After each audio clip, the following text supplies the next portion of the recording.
And next up, please, is Dr. Liam Fox.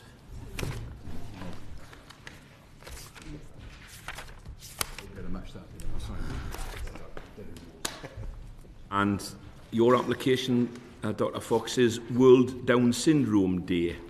Thank you. Yes, thank you, Chair. So World Down Syndrome Day is on the Tuesday, 21st of March.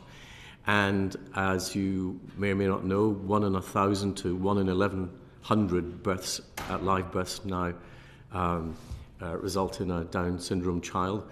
We in the UK are the first country to legislate on this, and I think it's hugely important that we carry on the momentum that we had. I think it's also really important politically that we show what, as a parliament, we can do when we have genuine cross-party support. And this was a private member's bill that was supported by all the parties in the House. And I think it's widely recognised that it's a major step forward. There are a couple of reasons why I'm particularly keen to do it in the Chamber, both relating to the House of Commons itself. The first is that the legislation, when it was produced, said that guidelines would be laid before Parliament.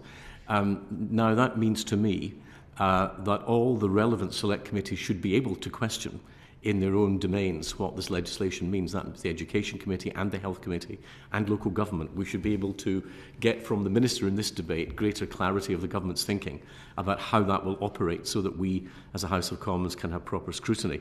The second is also that the legislation itself begins the de-anonymisation of civil service provision, in that it gives an instruction to the Secretary of State to name an individual on every integrated health board who will be responsible for the provision of the Act.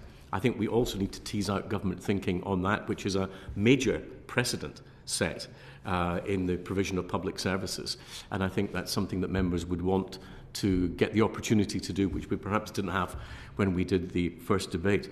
The government is still developing the regulations along with the charitable sector and with professional bodies, and it would be nice to hear from the Minister in that debate, given the level of interest that week, exactly where the government's thoughts and progress is on the development of the regulations. And finally, I think it's a feather in the cap of the UK.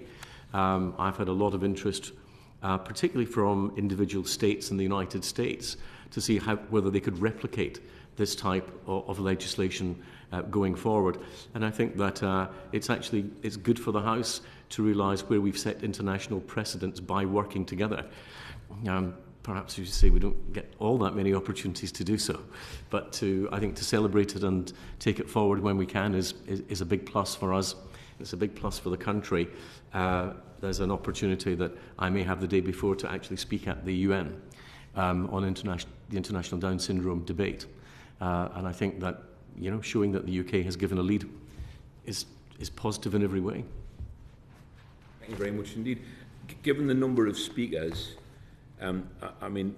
this would lend itself obviously to a chamber debate for 3 hours.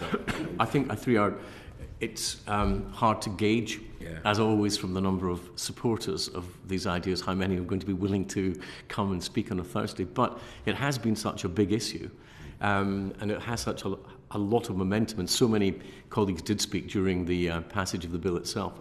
I think we would have no trouble getting full 3 hour speakers. And I believe the closest Thursday, if we are given the time, would be the 23rd. 23rd, yes. Okay. Right. Any questions, colleagues? Dr. Fox, thank you very much indeed. Thank you very much. Thanks, Liam. Cheers. And